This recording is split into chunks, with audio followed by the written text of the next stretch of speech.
Busters today.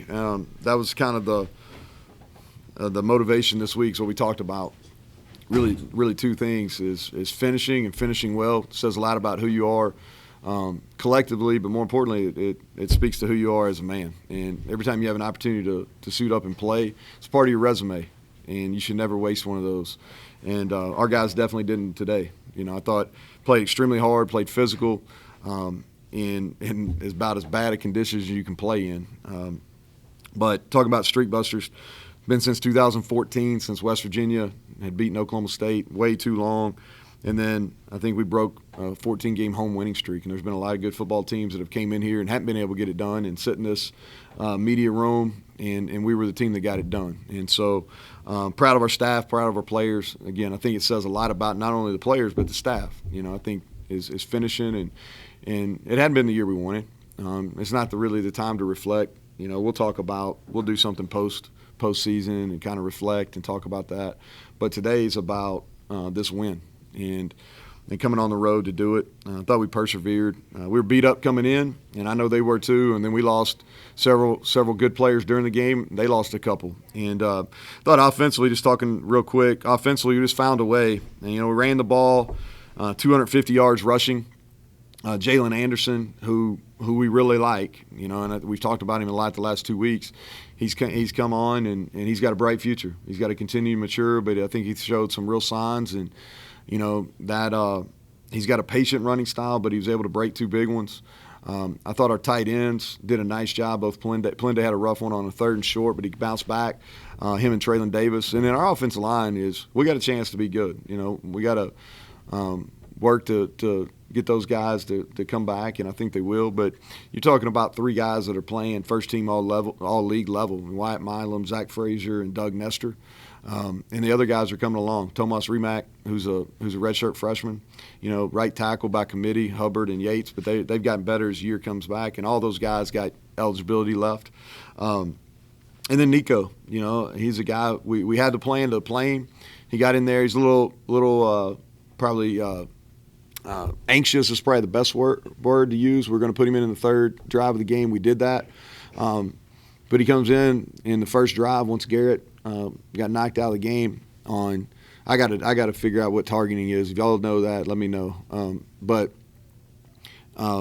Nico comes in and he manages the game. And if you look at his stats, he ran the ball okay. He made a couple throws, made a huge throw on 3rd down versus 0 blitz. I thought that showed his talent.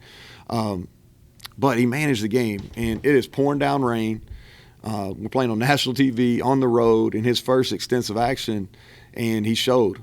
And, he wasn't ready early in the year. He really wasn't. And it wasn't within the last, 3 or 4 weeks that we felt like, man, he's really, you could tell in practice. And I think it's a credit to what we do from a developmental standpoint of the reps he's getting. He's getting about, 60 to 70 live reps a week, where he's got to make plays, and he's gotten better. And I thought he showed some real maturity today coming in and winning a football game. Defensively, I think it was just gritty.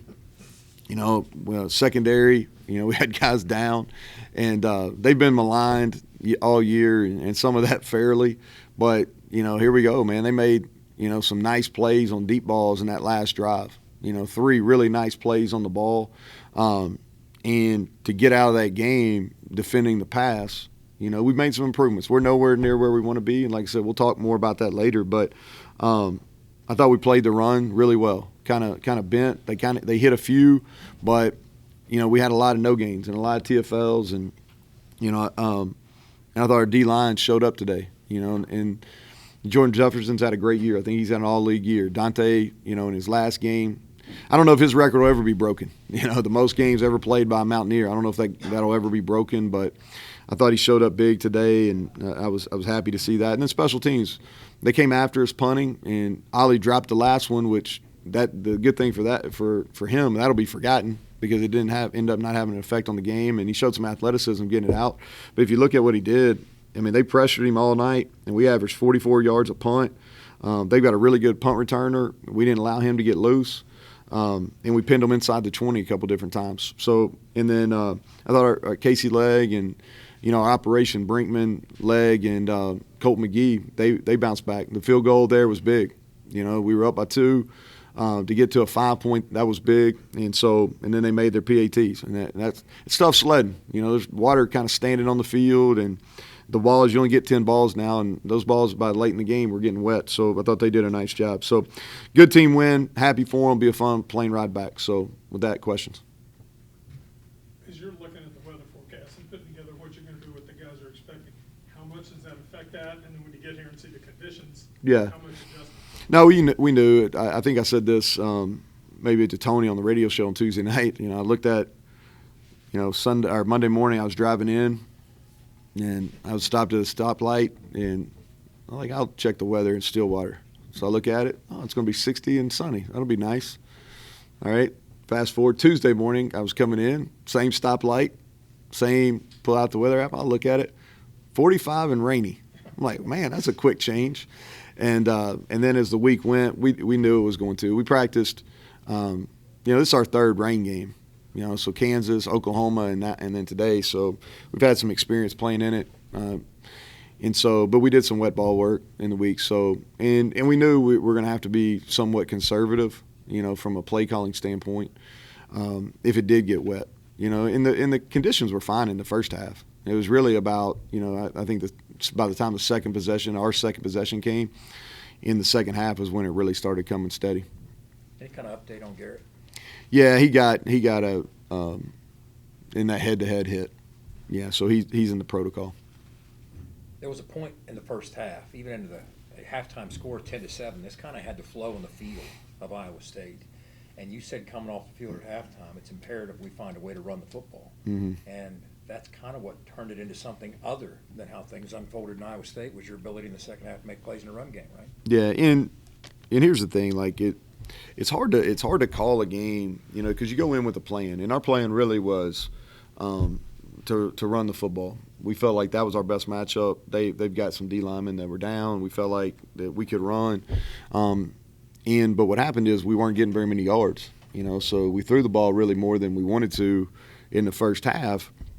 So at halftime, kind of gathered and said, hey, listen, remember, the stats say this is going to be a three, and maybe we'll hit a big one, okay? But we got to be persistent with it. We got to continue to call it.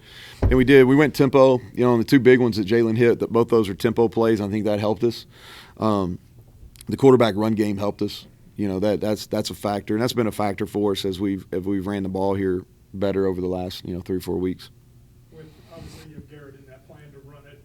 When Nico has to come in and he's got to be the guy, do some of those plays come out, or no, at the same level? So we took a package into this week that of all plays that we were really confident in his ability to do, and we repped them, and we really kind of been repping them for 2 weeks. And so he can run. He's a different runner. Garrett's really fast and probably more elusive, but Nico can run. He runs well, and he's strong.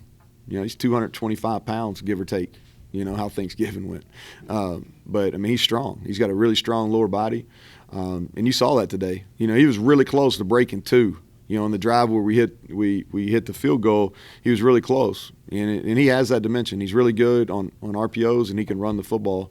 And he showed some of that today. The conversion in the first half. Did Malachi think it was incomplete? That's what I don't know. You'll have to. I can't explain that one. Yeah, I wish I could. I know he made 2 nice plays on the deep balls in the last drive. I wish I could explain that one. I can't explain the unexplainable. And you took a shot to Bryce, with the conversion on the line there. You singled him up in coverage and tried to make the play, right? Yeah, we just overthrew it, man. I really felt pretty good about it. I really wanted to get a couple more go balls called there in the second half because he throws a nice ball, and I felt they were sitting on everything, and I felt like we could run by them. And so the thought process there is I knew they had another timeout, but I also knew that they were double-edged pressuring. It didn't matter what personnel group we got. It was going to be really hard to run the football. And the other thing is I didn't really want to mess with kind of a quarterback read where you had to pull it. That's what they did. That's how they fumbled the ball earlier in the game. And so I said, hey, if they have one timeout, they have one timeout. We had all 3. If we needed to use them and put together a last drive, we could have. And so I was like, hey, if we hit it, we're going to win it. Mm-hmm. because we could have just kneed it and got out of there. But that was kind of the thought process. Talk about the pressure that you put on Rangel today. It not only the 4 sacks, but he looked confused at times. I mean, you throw looks at him. Well, we didn't know he was going to play, so we put our plan together to play Sanders. We didn't know he was going to play, and I can't remember, is he a true freshman or a redshirt freshman? Yeah, true freshman, and it's tough. You know what I mean? Like, it's really tough. And how many times they drop back and try to throw it? 42. We threw it 23. And it's pouring down rain. We had good pass rush. We tried to mix up our coverages. I do think that he's talented. He did a really good job. They had some drops. They had some just misses. I thought he did a good job of figuring out where he had some one-on-one matchups, and he threw to him, even on the last drive. And so the kid's going to be a really good player. I don't think people understand what you do, but I don't think in general people understand how hard it is to go play as an 18-year-old against grown people, and sophisticated looks that you're not necessarily seeing in high school. And what I'd say about the third downs, on paper it's 4 of 15. Mm-hmm. But those were a couple pretty big ones involved in those 4. The one that stands out is Nico's conversion when they brought the 6-man pressure, showed cover 1. He sliced that thing in there to Bryce. Nice read. Yeah, that's the one I was talking about, and that shows you what he's capable of. He knew he was getting pressure. He knew he was getting a gap, and he took his drop, stepped up, and delivered the football. And I think that shows you. I'm glad our fan base got to see that. And people are going to watch this go, wow, why didn't you play him earlier? Well, to me, here's the problem, and this is some of why we didn't play Garrett really early too, is if you play guys before they're ready at that position, if you play them before they're ready, man, and things don't go well, you may never get them back as far as from a confidence standpoint. And he went out there today in the second half fully confident. Not only in his ability, he's always been confident in his ability, but how to run the team. And we motioned and shifted a bunch, which puts a lot of pressure on the quarterback. Thought he handled the 4-minute situation pretty decent, And he went out there and could look at the defense, understand what they're trying to do, And in this weather, he didn't make any mistakes. He didn't make any mistakes that affected our ability to win the game.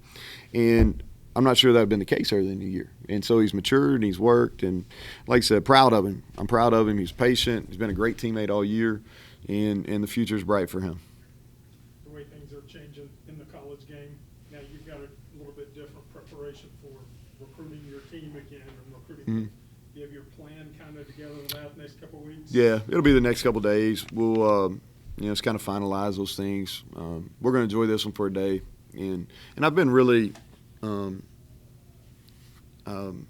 made a point. Y'all have heard me say this probably to nauseam a little bit, but I've really been stressing our guys, and I've been doing the same, and say, let's be where our feet are. Let's finish the year.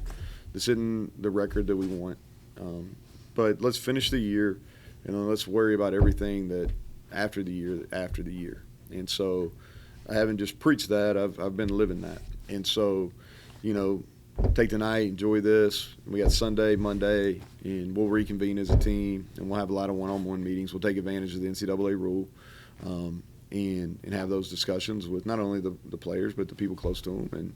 And we've got some good young players, and y'all saw some of them today. You saw some of them through the last 3 or 4 weeks, and then there's some that hurt, that are going to be big factors for us as well. Anybody else? All right. Thank y'all.